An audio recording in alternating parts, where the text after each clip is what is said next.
Bienvenidos, analizaremos hoy un número de la revista Radiocine del 22 de mayo de 1942, dirigida por Alfredo Vigelgi. Música de época, tango instrumental suave y nostálgico que se desvanece a un volumen bajo para acompañar la introducción.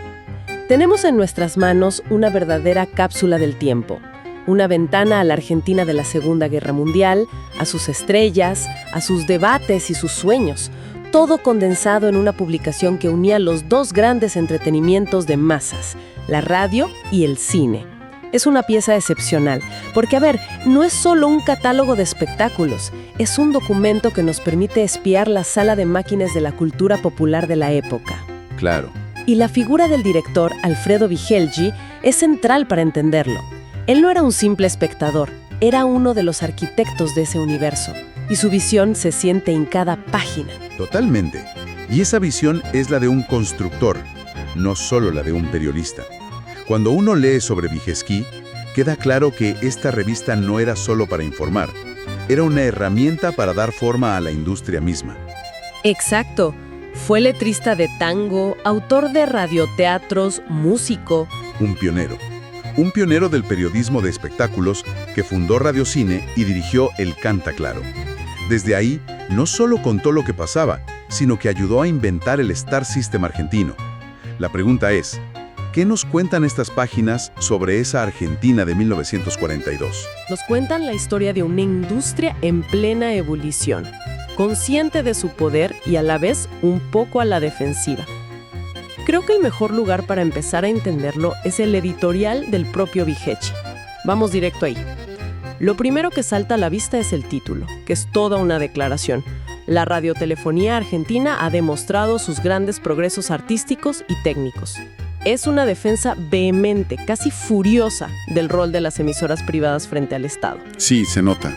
Está respondiendo directamente a una reunión que hubo entre los dueños de las radios y el director general de Correos y Telégrafos, un tal Horacio Rivarola. O sea que había un conflicto previo. Se nota que en esa reunión les leyeron la cartilla.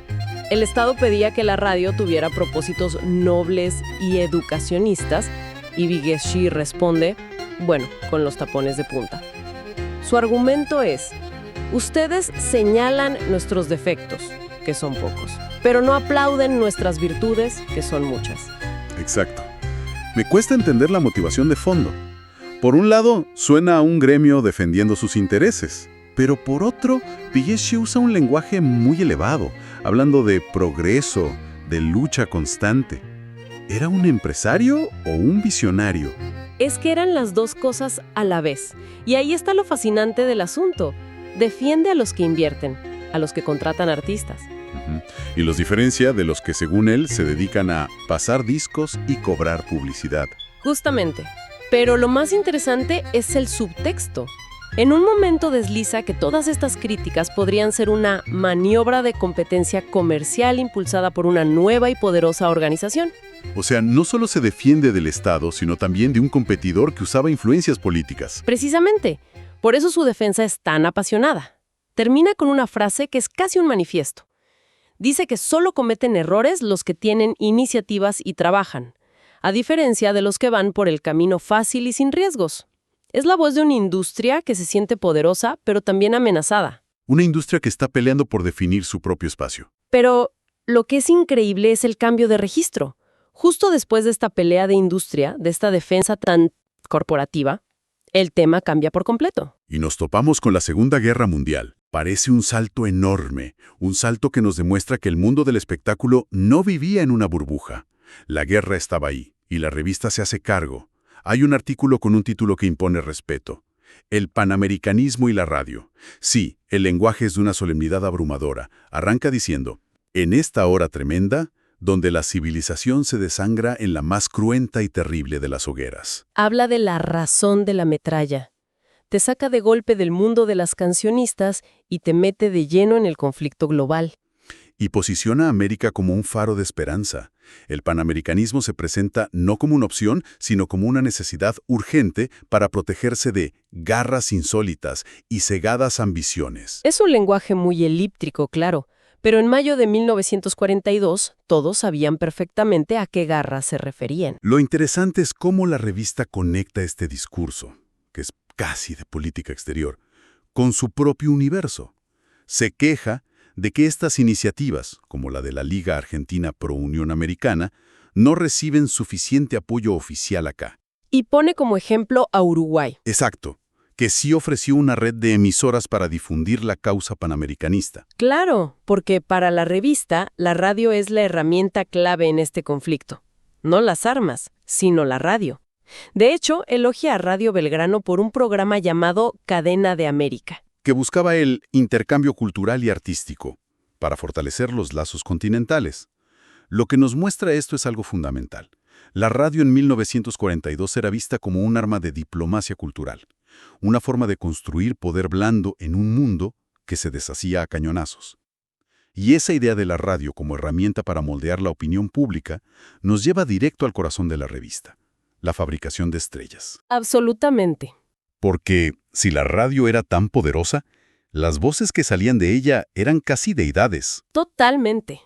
Y la revista no se limita a reportar sobre ellas, las construye, las mitifica.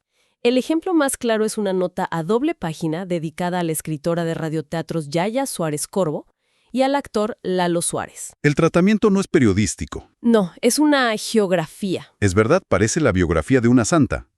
Describe a Yaya Suárez Corbo como una figura que ocupará un lugar preeminente y destacado. La llama mujer y artífice, una combinación de alma y emoción. Y este estilo casi religioso no es casualidad. En una época sin redes sociales, sin televisión, estas revistas eran el único canal para construir el mito del artista. No vendían una persona, vendían un ideal. Y el público compraba ese ideal. Claro. Para el oyente, estas figuras eran casi familia. Entraban a sus casas todos los días. La revista alimentaba esa devoción. Menciona sus obras con títulos que hoy nos suenan increíblemente dramáticos. El halcón blanco, la Virgen de Piedra, el violín del gitano, y junto a ella, su actor fetiche, Lalo Suárez. Lo definen como el vigoroso primer actor cuya contribución al éxito de Yaya es innegable. Se habla de su capacidad para encarnar héroes llenos de vida y de sugestión. Este es el nacimiento del Star System argentino del que hablábamos. Un Star System muy particular.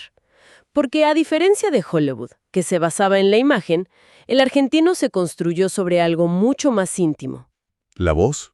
La voz, exacto. La gente se enamoraba de una voz que entraba en su living todos los días.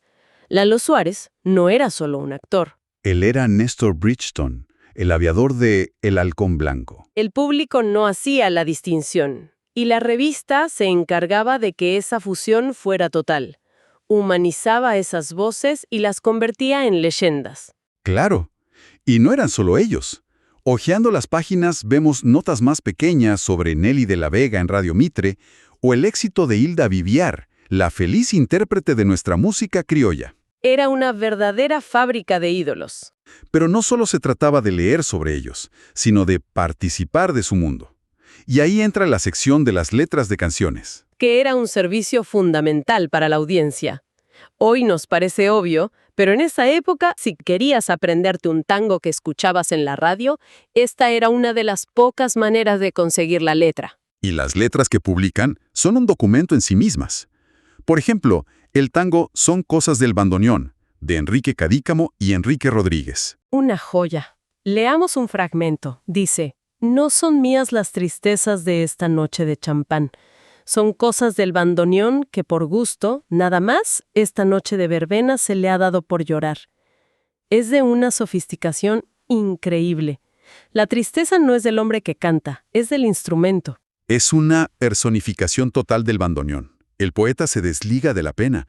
Es el fuelle el que está melancólico. Exacto. Es una forma de expresar una tristeza existencial, casi metafísica, que va más allá del dolor personal.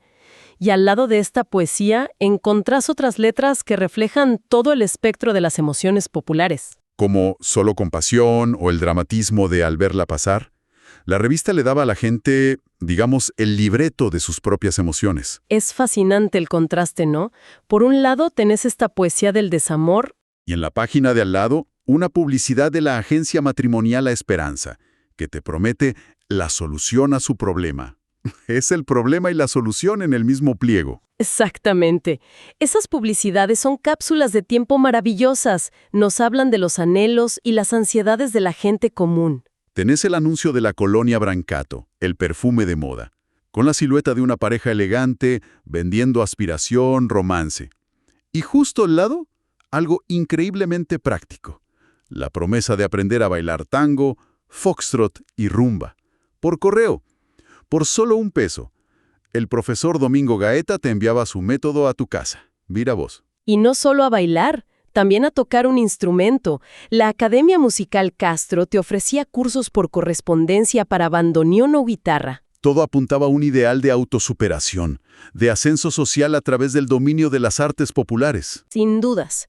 Esas publicidades nos dibujan una sociedad que anhelaba el romance, el estatus, la sofisticación.